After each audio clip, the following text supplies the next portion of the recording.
Assalamualaikum warahmatullahi wabarakatuh. Halo anak-anakku yang soleh dan soleha. Pada pertemuan kali ini kita akan belajar lagi tentang teks berita.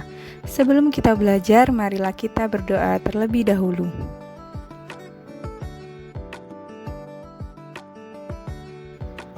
Apakah kalian sudah siap untuk belajar hari ini? Jika sudah, mari kita mulai pembelajarannya.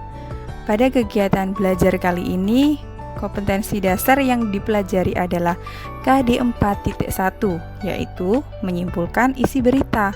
Berdasarkan KD tersebut, diharapkan setelah pembelajaran, kalian mampu membuat simpulan tentang isi teks berita. Nah, jadi kalian sudah tahu kan hari ini kita akan belajar tentang apa? Iya, betul sekali. Kita akan belajar menyimpulkan isi berita. Karena minggu lalu kan kalian sudah saya kasih materi KD 3.1 tentang pengertian dan unsur-unsur berita. Ada yang masih ingat apa itu pengertian dan unsur-unsur berita? Oke, anak-anakku, kita review sedikit ya tentang pembelajaran minggu lalu. Apa sih yang kalian bayangkan jika mendengar teks berita? Pasti kalian membayangkan koran, majalah, atau acara berita di televisi ya? Ya, betul sekali. Itu termasuk teks berita. Namun, selain di koran, majalah, atau acara berita di televisi maupun radio, teks berita kini sangat mudah kalian jumpai, yaitu di internet. Lanjut ke pengertian teks berita ya anak-anak. Kemarin kan sudah saya jelaskan pengertian berita melalui Google Meet ya. Menurut KBBI, berita merupakan keterangan mengenai kejadian atau peristiwa yang baru terjadi. Sedangkan pengertian teks berita sendiri adalah tulisan yang berisi rangkaian informasi baru tentang suatu kejadian atau peristiwa berdasarkan fakta yang terjadi, baik yang disampaikan secara lisan maupun tertulis.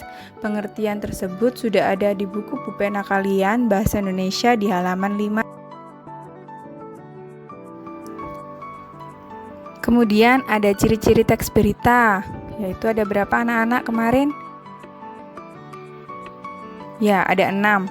Faktual, aktual, seimbang, lengkap, menarik, sistematis.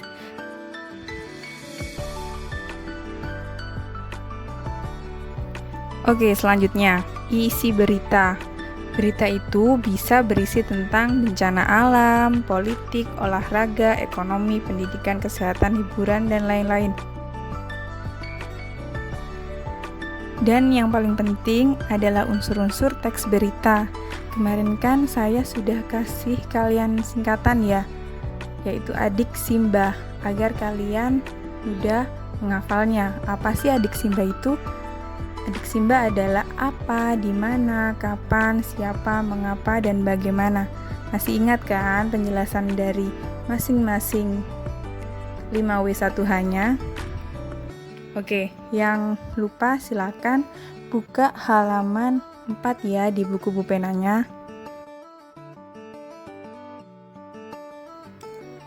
Nah, itu tadi review KD 3.1 mengenai pengertian dan unsur-unsur teks berita.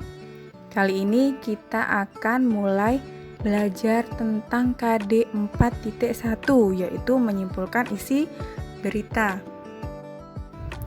Bagaimana sih cara menyimpulkan isi berita itu? Caranya yaitu 1. Membaca atau mendengar berita secara utuh. Jadi kalian dalam membaca berita itu jangan setengah-setengah, harus dibaca full atau semuanya dari awal sampai akhir agar berita yang disampaikan informasinya itu lengkap. Yang kedua, menentukan atau mencari unsur-unsur berita yang meliputi pertanyaan-pertanyaan seperti apa, di mana, kapan, siapa, mengapa, dan bagaimana yang kita singkat dengan kata adik Simba. Jadi setelah membaca atau mendengarkan berita secara utuh, kalian cari adik Simbanya atau unsur-unsur teks berita. Dan yang terakhir, yang ketiga, membuat kesimpulan berdasarkan berita yang sudah diamati dengan cara menyusun unsur-unsur berita yang sudah ditemukan dalam bentuk paragraf. Jadi kalian kan sudah menemukan unsur-unsur teks berita, yaitu apa, di mana, kapan, siapa, mengapa, dan bagaimana. Informasi yang ada di dalam berita itu sudah kalian tulis ya. Kemudian kalian susun menjadi satu paragraf. Nah, itulah yang dinamakan kesimpulan atau menyimpulkan isi berita. Jika masih ada yang bingung, mari kita latihan menyimpulkan isi berita. Perhatikan contoh teks berita berikut ini. 10 hari menjelang Lebaran, Kamis 14 bulan 5, pelabuhan penyeberangan Merak mulai dipadati truk. Truk-truk tersebut mengangkut barang non-9 bahan pokok atau non-sembako. Tingginya arus truk dalam 2 hari terakhir berkaitan dengan adanya larangan melintas bagi truk non-9 bahan pokok atau non-sembako pada tanggal 22 sampai 24 Mei. Larangan tersebut berlaku bagi truk bersumbu lebih dari 2, truk gandengan, truk tempelan, dan truk kontainer. Penumpukan truk bersumbu 2 tersebut seperti di Pelabuhan Merak menyebabkan antrian truk sekitar 100 meter dari pintu masuk kapal. Antrian terjadi di dermaga 1 hingga dermaga 4. Tetapi antrian tersebut masih dalam batas normal. Antrian belum membeludak ke luar area parkir pelabuhan. Akan akibat penumpukan truk itu, beberapa supir truk mengaku harus menunggu sekitar 2 hingga 4 hari untuk bisa masuk kapal. Sumber Kompas dengan beberapa penyesuaian. Nah, kalian kan sudah membaca contoh teks berita secara lengkap. Kemudian, temukan unsur-unsur teks berita, yaitu adik Simba, apa, siapa, di mana, kapan, mengapa, dan bagaimana. Oke, kita lihat penyelesaian soal latihan berikut ini. Yang pertama, apa? Peristiwa apa sih yang terjadi? Yaitu padatnya Pelabuhan Merak. Yang kedua, siapa? Siapa yang mengalami peristiwa tersebut? Yang mengalami adalah sopir truk-truk pengangkut barang non-sembako. Yang ketiga, di mana? Di mana peristiwa itu terjadi? Yaitu di Pelabuhan Penyeberangan Merak. Yang keempat, kapan? Kapan peristiwa itu terjadi? Peristiwa itu terjadi pada 10 hari menjelang Lebaran, Kamis 14 bulan 5. Yang kelima, mengapa peristiwa itu terjadi? Adanya larangan melintas bagi truk non-sembako pada tanggal 22 sampai 24 Mei. Yang keenam, bagaimana proses terjadinya peristiwa? Proses tersebut menyebabkan antrian truk di pintu masuk kapal. Nah, itu tadi unsur-unsur teks berita yang telah ditemukan. Lalu, bagaimana cara menyimpulkan ke dalam suatu paragraf? Caranya yaitu unsur-unsur teks berita yang sudah ditemukan, kalian tulis kembali dengan bahasa kalian sendiri ke dalam satu paragraf.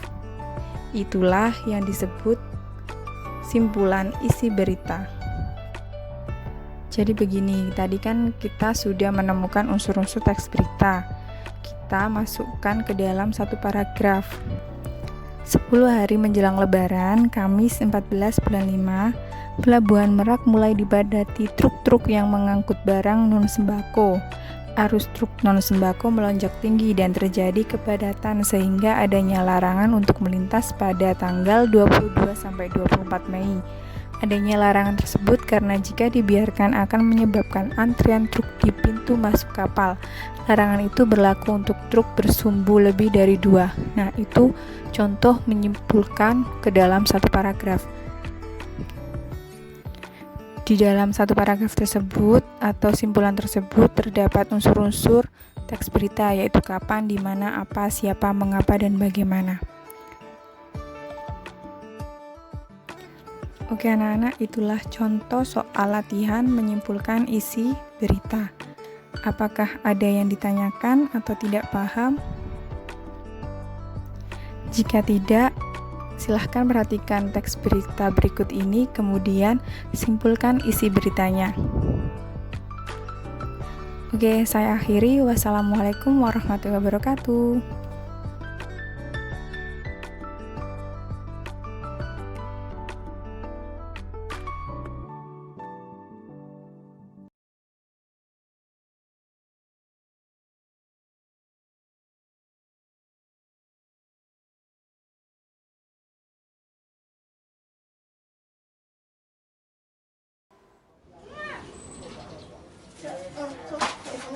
Inilah Dimas Ibnu alias siswa kelas 7 SMP Negeri 1 Rembang, Jawa Tengah.